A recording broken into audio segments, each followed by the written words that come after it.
அனைவருக்கும் அடியேனின் வணக்கம். இன்று நாம் ராமானுஜரின் அவதாரம் பற்றி காண்போம்.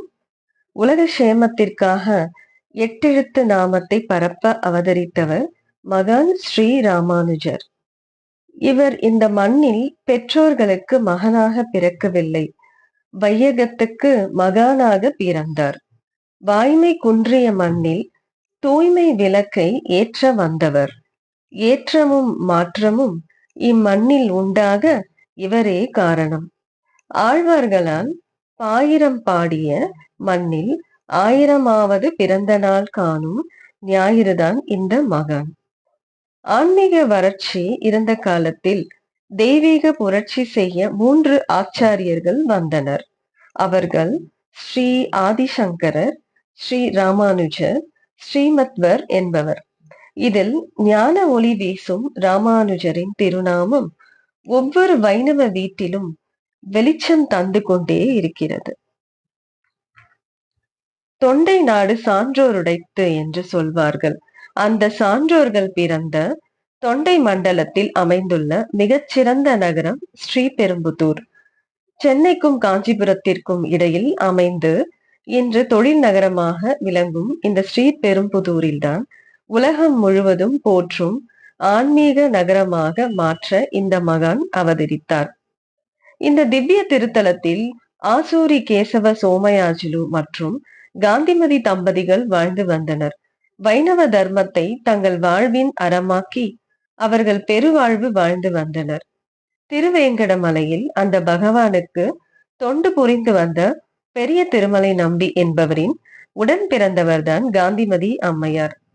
இவர் திருவரங்கத்தில் வைணவம் விளங்க சிறந்தோங்கிய ஆளவந்தார் சுவாமிகளின் அன்பிற்குரிய சீடர்களில் ஒருவர்.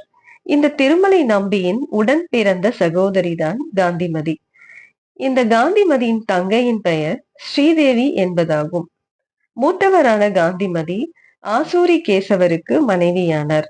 தற்காலத்தில் மதுரமங்கலம் என சொல்லப்படும் ஊரில் வாழ்ந்த கமலநயன பட்டர் என்பவரின் மனைவியான ஸ்ரீதேவி. யாகங்களில் சிறப்பு பெற்று விளங்கிய கேசவாச்சாரியருக்கும் காந்திமதிக்கும் நீண்ட காலமாக குழந்தை பேரு இல்லை. எனவே புத்திர பாக்கியம் இல்லாத அவர்கள் மனம் வருந்தினார்கள். தங்களுக்கு குழந்தை பாக்கியம் இறுதிவரை இல்லாமல் போய்விடுமோ என்று அஞ்சினார்கள். இவர்களுக்கு வைணவ குல ரீதியான நட்பு திருக்கட்சி நம்பிகள் மூலம் இருந்தது. திருக்கட்சி நம்பிகள் வணிக குலத்தை சேர்ந்தவர். இவர் அந்தனர் குலத்தில் பிறந்த சோமயாஜுலு தம்பதிகளுக்கு ஏற்பட்ட குறையை பகவான் மூலமாக சரி செய்யும் வழிமுறைகளை கூறினார்.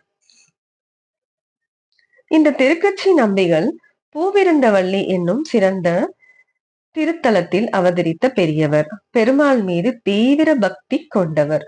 வைணவ நெறி தவறாதவர். இவர் தனக்கு சொந்தமான இடத்தில் நந்தவனம் அமைத்திருந்தார். அங்குள்ள பூக்களை மாலையாக கட்டிக்கொண்டு தினந்தோறும் காஞ்சிபுரத்திற்கு கால்நடையாகவே சென்று வரதராஜ பெருமாளுக்கு அணிவித்து வழிபட்டு வருவதை தன்னுடைய வழக்கமாக கொண்டிருந்தார். அவர் பூவிருந்தவள்ளியிலிருந்து காஞ்சிபுரத்திற்கு செல்லும் வழியில் அமைந்த ஸ்ரீபெரும்புதூரில் சோமயாஜுலு வீட்டில் சற்று நேரம் தங்கி தண்ணீர் அருந்திவிட்டு செல்வது வழக்கம். எப்போதும் போல பூவிருந்தவள்ளியிலிருந்து காஞ்சிபுரம் நோக்கி சென்று கொண்டிருந்த திருக்கட்சி நம்பிகள் சோமயாஜுலு வீட்டில் இளைப்பாரி கொண்டிருந்தார். அப்போது சோமயாஜுலுவும் அவர் மனைவி காந்திமதியும் குழந்தை இல்லாமல் தாங்கள் படும் துன்பத்தை திருக்கட்சி நம்பியிடம் கூறினார்கள். மீண்டும் நாளை சந்திப்போம். நன்றி, வணக்கம்.